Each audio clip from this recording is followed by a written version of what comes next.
Hello everyone and welcome to In-Game Content. I'm your host Paul and this is our third episode of the show. We basically talk about everything going on in the gaming world each and every week. And kicking off news this week, fans of Kojima's Metal Gear Solid series may be unhappy to find out that the upcoming game Ground Zero is going to be a very short main story. When I mean short, I mean like real short, like 2 hours and 20 minutes short.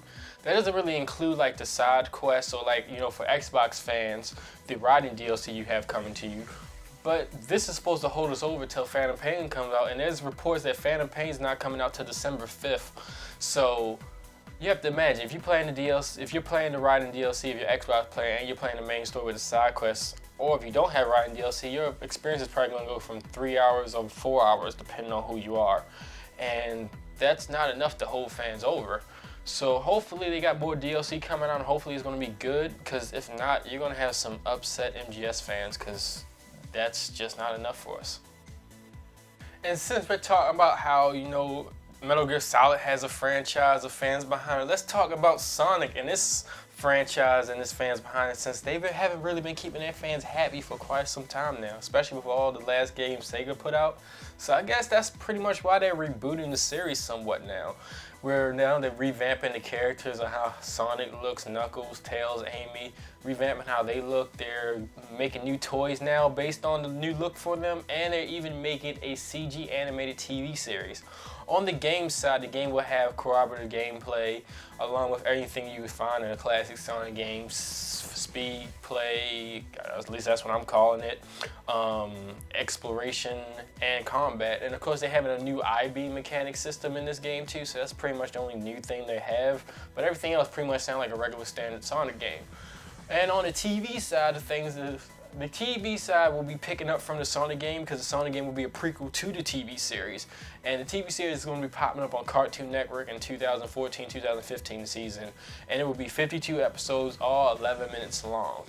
And for the toy side, as you can pretty much imagine, toys are going to be based around, I don't know what company's making them, but they're basically going to have the same look as the Sonic characters in the game and in the TV show. And I mean, there was rumors going around that they were in talks with PlayStation 4 and Xbox One with making the next-gen Sonic game, but Sega quickly crushed those rumors, saying they are not true. And you have to imagine, Nintendo's already losing money. If they start selling out their main games, their Wii U's going to turn into like an MC Hammer song, just if no one wanted to touch it. And since it seems that Sonic is exclusive to the Wii U, let's talk about another exclusive to the Xbox, which is Titanfall, and how it's delayed for the Xbox 360. Apparently Titanfall for the 360 will not be coming out till March 25th, and their reason being was that Bluepoint needed more time to work on polishing the game and making it better.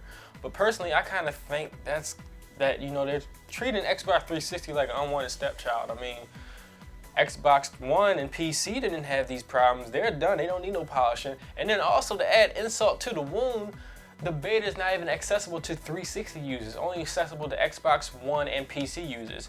At this point, it seems like Titanfall for the 360 is just meant for advertisement for the Xbox One to go like, look, you can't do this on 360, but you can do this on the One, so maybe you should get a One. And it's like, dude, you're obviously not pushing the 360 the way Sony's pushing their PS3 and how Sony's pushing all their other products.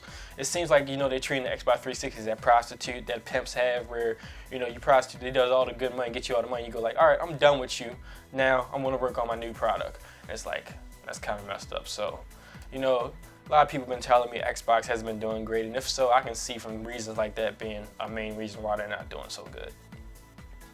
And then our last bit of news today, you may have heard that Ubisoft has recently let go of the trademark to Watch Dogs.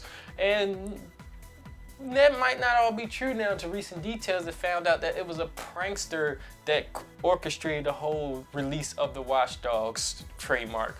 Basically, you have to sign a document. You have to get somebody like a CEO to sign the document to let go of Watch Dogs. They send it over to USPTO, and they pretty much handle the whole thing. So basically, it turned out that the prankster forged Yves Guillemot's signature, the CEO of Ubisoft. He forged it, sent it over to them, and that's how they lost the trademark. So then, as you can imagine, Ubisoft sent the email over to USPTO, and basically told them that no, we didn't do such a thing, nor did we say we wanted to let go of the trademark. So now they're working closely with them to try to get the trademark back. Of course, Ubisoft did add that this is not impacting the production of Watch Dogs and the development of the game, which I don't think need to be impacted anymore. I mean, the game was supposed to come out during the release of the consoles, and it did not, and now it's getting pushed. It got pushed to the spring of 2014. The game doesn't need to get pushed anymore. I mean, with this and South Park being pushed, Ubisoft doesn't need to push any more games back. I mean, what's next? They're gonna make a Prince of Persia game and push it back to the year 2016?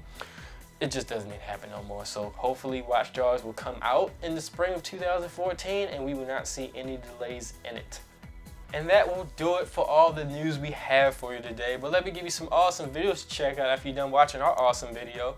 The first awesome video is of the Thief 101 trailer. And this trailer basically gives you a good outlook on what the gameplay is for the Thief and a little glimpse of what the storyline will be for the Thief. And I gotta tell you, man, that trailer definitely gives you a lot of information. So if you're interested in playing the Thief, check out that trailer. The next trailer will be Transformers Universe, which basically shows you an insight on the Transformers MMO. It's not a lot, it basically just shows you the classic Transformers characters making their appearances, but I do hope that this trailer shows us what the gameplay graphics will be like, because if so, it might be one of the best gameplay graphics I've seen for an MMO. And the last trailer is actually 3, because I recently watched the Super Bowl this past weekend and I saw 3 awesome movie trailers. I put these as my top 3. You may have a different, but these are my top 3, so check them out. The first one being The Amazing Spider-Man 2, the second one being Transformers 4, and my personal favorite, Captain America: The Winter Soldier. These 3 trailers were awesome. In the Spider-Man trailer, you got to see Spider-Man fighting the Green Goblin and Spider-Man fighting Electro, and it may even have leaked a spoiler that if you can connect the dots, you can pretty much see where the spoiler is. I'm not going to tell you what it is. You have to watch the trailer and connect your own dots to find out. And on the Transformers trailer, well, you had Optimus Prime riding a dinosaur.